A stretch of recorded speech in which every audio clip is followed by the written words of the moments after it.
उस बेंच ने यह फैसला दिया है, जस्टिस टीवी नलवाडे और जस्टिस एमजी सेवलिकर ऐसे ही जजेस में से हैं जिन्होंने वाकई में अपने जजमेंट के माध्यम से दिखाया है कि न्याय कभी मर नहीं सकता, न्याय हमेशा जिंदा रहेगा और सच के हक में बोलने वाले और काम करने वाले इस देश में हमेशा रहेंगे।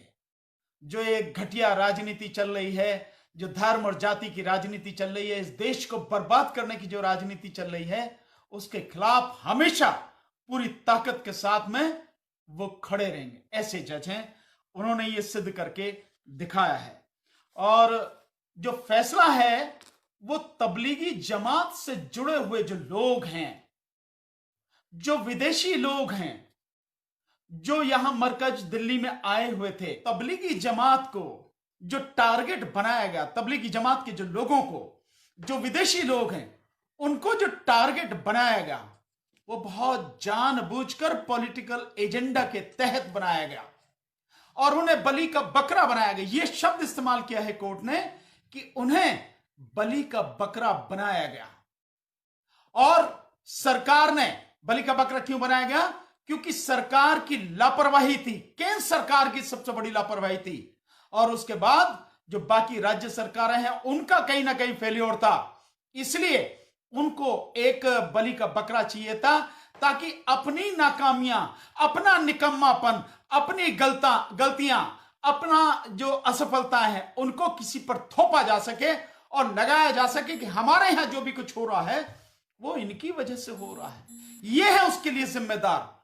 ये सब कुछ वो राजनीतिक कारणों से जानबूझकर किया गया और इन विदेशी लोगों को और इनके बहाने मुस्लिम्स को टारगेट किया गया।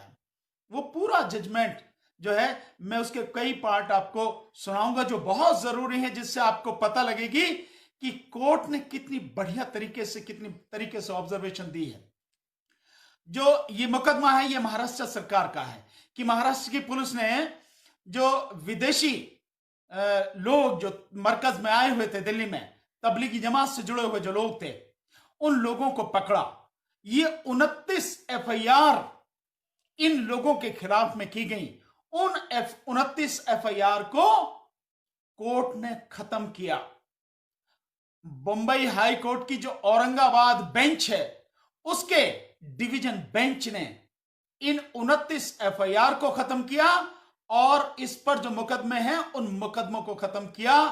और बहुत बड़ी है कि हम देवों की बात करते हैं, क्या हम वाकई में आज अतिथि देवो यानी जो हमारा इस तरह से हमें सेवा करनी चाहिए, हम क्या उस मानते हैं? ये जो परंपरा हमने बनाई है कि अतिथि हमारा भगवान है, उन पर केवल नौटंकी है, ड्रामा है। हमें करना क्या था और हमने किया क्या, वो सारी बातें कोर्ट ने कही हैं। और कोर्ट ने जिस तरह से झाड़ लगाई है, जिस तरह से सरकारों को आईना दिखाया है, वो एक काबिले तारीफ है।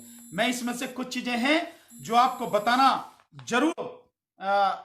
महाराष्ट्र की जो पुलिस है, उस पुलिस ने जिस तरह से जो केस बनाया, केस किस किस सेक्शन उसमें बनाया है, कानून के अंतर्गत इंडियन पिनल कोड आईपीसी की धाराओं के अंतर्गत बनाया गया है। महाराष्ट्र पुलिस एक्ट 1951 का है, उसके अंतर्गत मुकदमा बनाया। महाराष्ट्र कोविड-19 मेजर्स एंड रूल्स 2020 उसके तहत बनाया है। एक बनाया है पेंडेमिक डिजीजेस एक्ट, यानी महामारी की जो बीमारियां हैं उनके तहत जो कानून है 1897 का, अब का नहीं, 1897 का कानून, उसके तहत इन्होंने मुकदमा बनाया उन पर। फॉरेन एक्ट यानी विदेशी कानून 1946 का जो है उसके तहत इन पे मुकदमा बनाया। और एक ये बनाया है डिजास्टर मैनेजमेंट, आपदाओं से संबंधित जो है उसके तहत 2005 का कानून है, उसके तहत इन्होंने मुकदमा बनाया। इस तरह से इतने कानूनों के तहत इन विदेशी जो लोग जो इनके खिलाफ इनको जेल में भेजा गया और केस इनके खिलाफ करे गए। वो मैटर कोर्ट के सामने पहुंचा। और एक चीज और बता दूं, ये वही कोर्ट है, ध्यान रखिए, इसी कोर्ट ने, इन्हीं दो जजेस की कोर्ट ने, जस्टिस टीवी नलवाडे साहब और जस्टिस एमजी सेवलीकर साहब, इन्हीं जजेस की बेंच ने जब सीए एनआरसी के अगेंस्ट में आंदोलन चल रहा था तो धारा 144 लगाई गई थी और धारा 144 में उन लोगों को गिरफ्तार किया गया, उनको धरने पर नहीं बैठने दिया गया।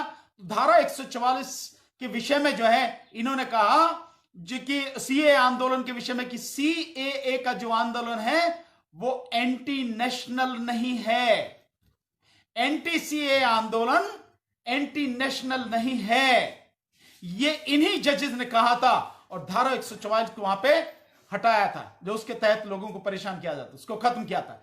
यही वो जज हैं। और इन जजों ने कहा कि जब ये कह रहे, महाराष्ट्र की जो पुलिस है ये कह रही कि भाई ये तबलीगी जमात के जो लोग मरकज से आए, इन लोगों ने यहां आके बीमारी फैलाई और इन लोगों ने जो वीजा कानून है उस वीजा कानून का उल्लंघन किया।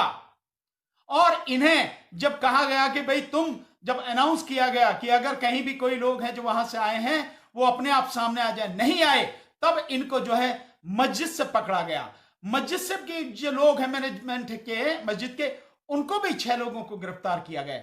इस तरह से इन्होंने ये सारी जो मतलब गुंडागर्दी, एक तरह से मैं शब्द इस्तेमाल करूंगा, ये की है, उसके ऊपर ये जजमेंट है। तो कोर्ट ने कहा है कि तुम जिस वीजा कानून की बात कर रहे हो कहीं इन्होंने नहीं इसका उल्लंघन किया।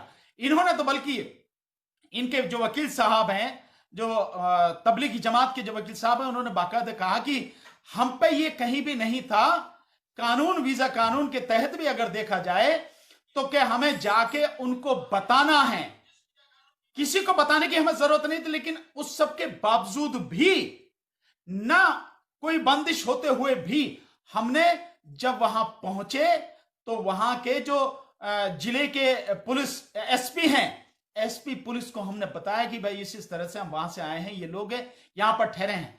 और वो लोग मस्जिद में क्यों ठहरे? मस्जिद में क्योंकि उस समय जब 23 तारीख के बाद में 22 का पहला लॉकडाउन हुआ, एक दिन का, फिर 23 को और 24 को एक घोषणा कर दी गई। तो जब लॉकडाउन हो गया तो सारे होटल बंद हो गए, लॉज बंद हो गए, धर्मशालाएं बंद हो गई, सब कुछ बंद हो गया। तो फिर उस मस्जिद में इनको स्थान दिया गया, ये लोग मस्जिद में रहे।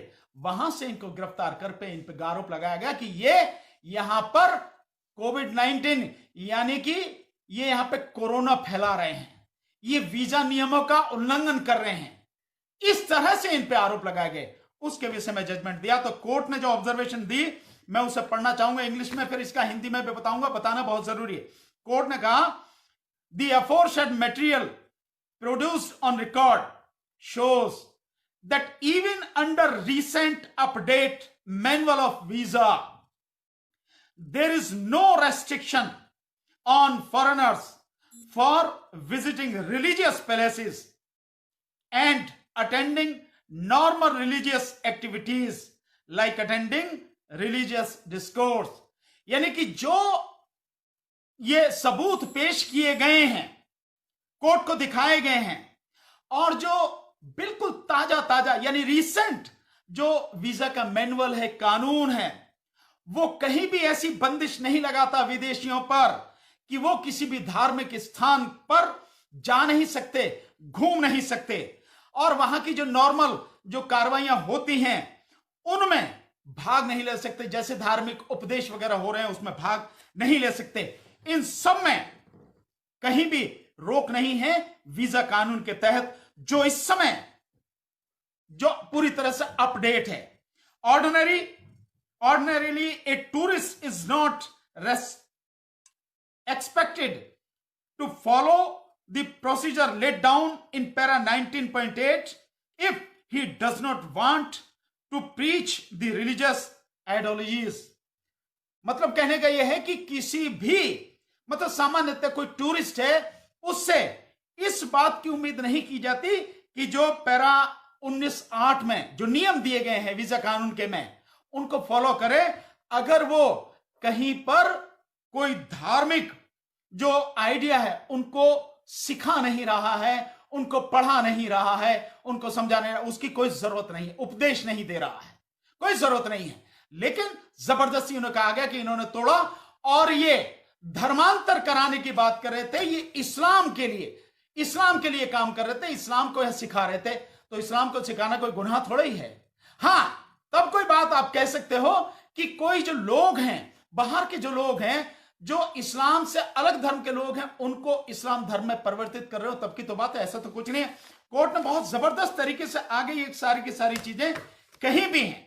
और एक बात बहुत बढ़िया कोर्ट ने कही है जिसको जानना बहुत जरूरी है, और मैं वो उसके शब्दों में ही जो कोर्ट ने एग्जैक्ट में कहा है वो मैं आपके बीच में रखना चाहूंगा साथियों। बहुत बढ़िया बात वो उन्होंने कोर्ट ने की है। The material on record shows that Tablighi Jamaat is not a separate sect of Muslim, यानी कि तबलीगी जमात मुसलमानों को कोई अलग से ऐसा संगठन नहीं है, कोई अलग से कोई उनका सेक्टर नहीं है। जो रिकॉर्ड दिखाया गया उसके अनुसार यह शो होता, but it is only movement for reformation of religion. ये केवल जो धर्म है उससे सुधार का एक आंदोलन है। तबलीगी जमात जो धर्म है उसमें सुधार का एक आंदोलन है। Every religion has revolved over the years due to reformation, as reformation is always necessary due to changes in the society and the development achieved in the material world. जैसे जैसे समय बीतता है, सालों में जो समाज में विकास होता है या जो बदलाव होते हैं, उस बदलाव के समय में ये रिफॉर्म बहुत जरूरी हो जाते हैं, उनके अनुसार करना।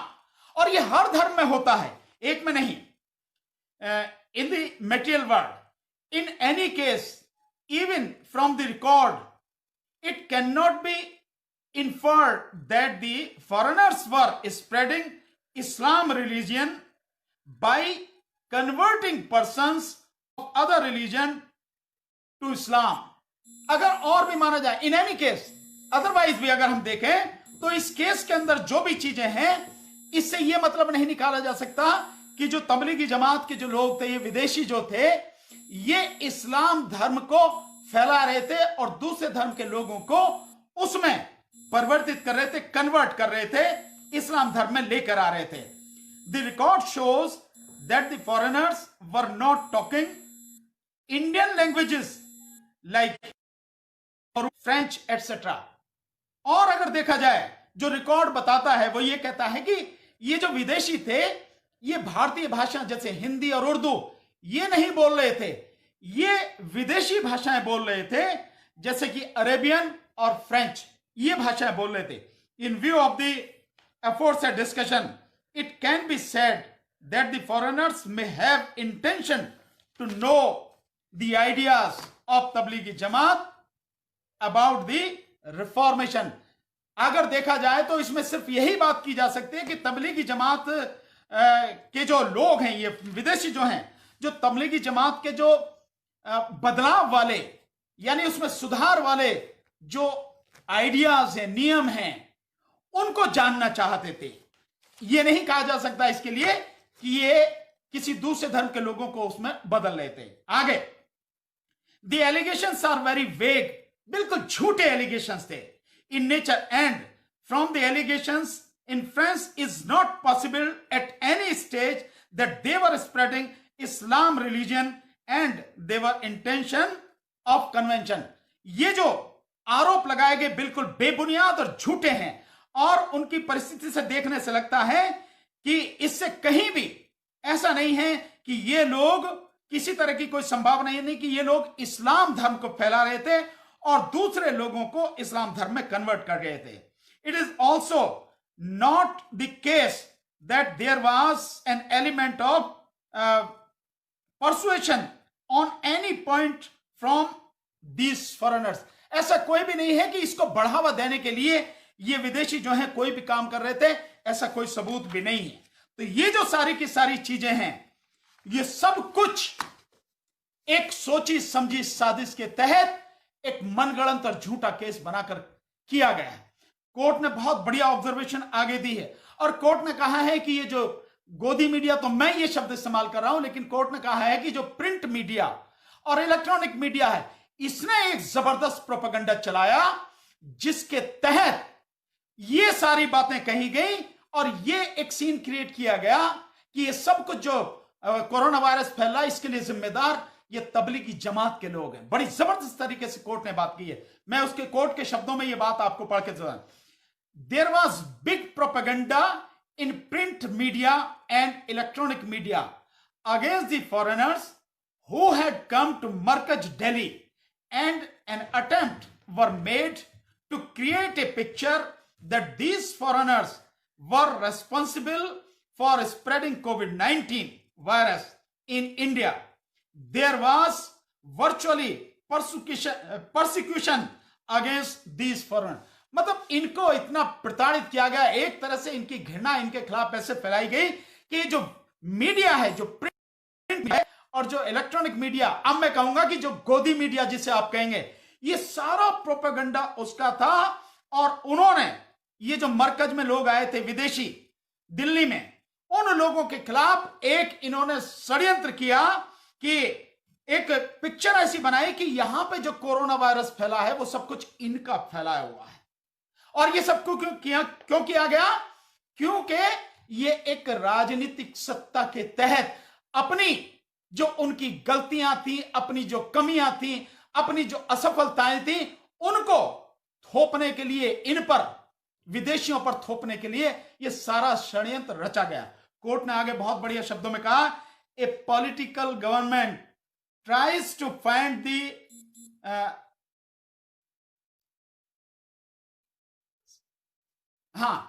ए political government tries to find the scapegoat, यानी बलि का बकरा, इस पे scapegoat when there is pandemic और calamity and the circumstances shows that there is probability that these foreigners were chosen to make them scapegoats. यानी कि ये जो एक राजनीतिक षड्यंत्र के तहत ये सब कुछ चलाया गया कि उसे इस बीमारी के समय में, इस महामारी के समय में, इन परिस्थितियों में एक कोई चाहिए था जिसे बलि का बकरा बनाया जा सके।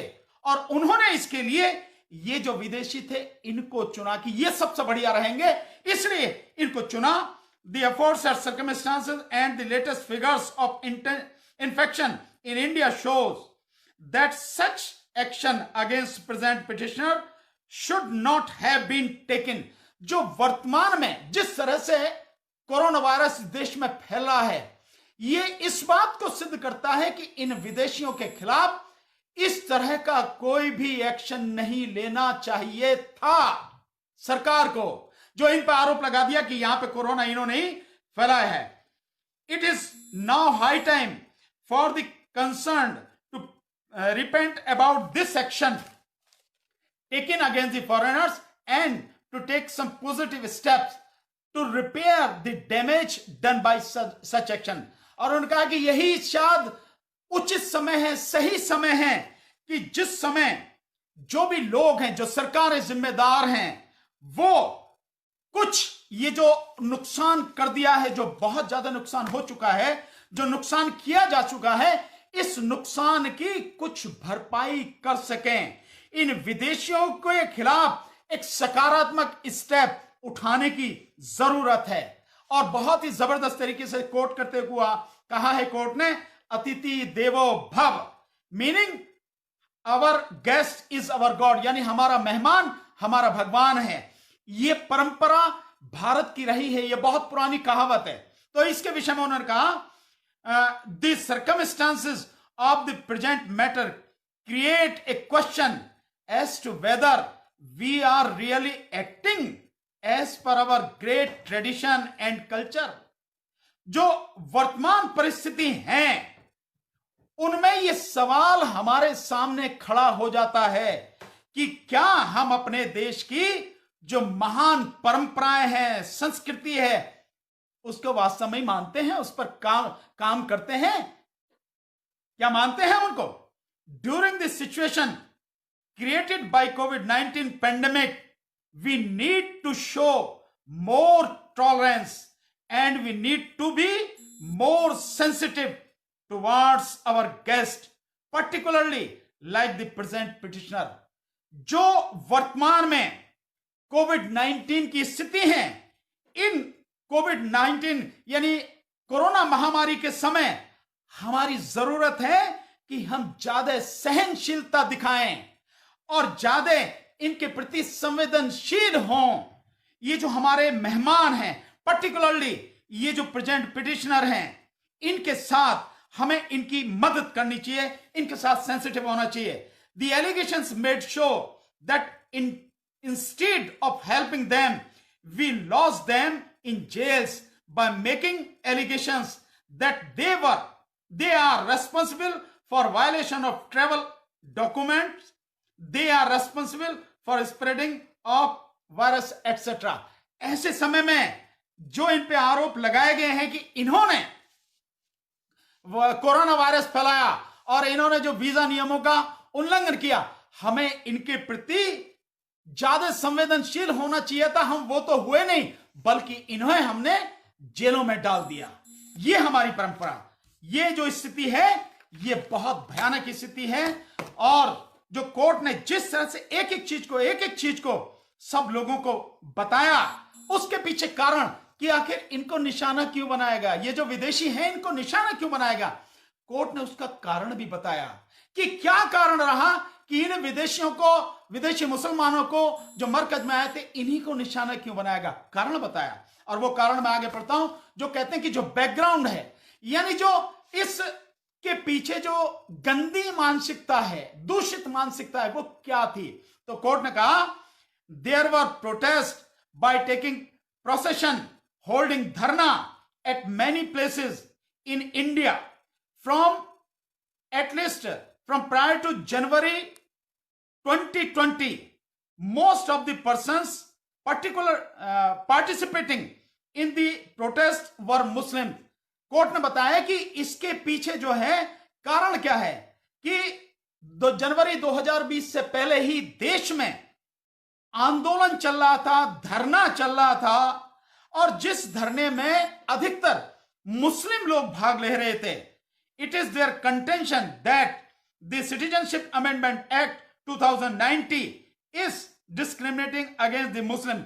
और जो लोग ये धरना कर रहे थे, उनका ये मानना था कि जो CAA का एक्ट है 2019 का, वो मुसलमानों के प्रति भेदभाव करता है।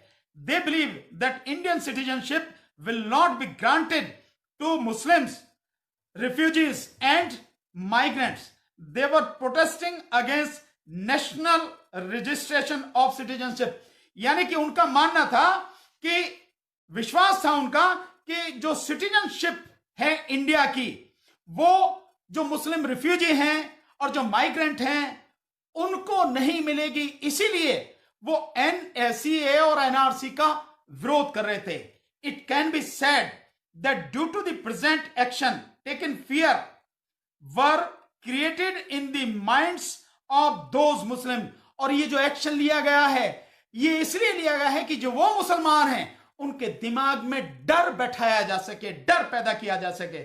This action indirectly gave warning of Indian Muslims that action in any form and for anything can be taken against Muslim.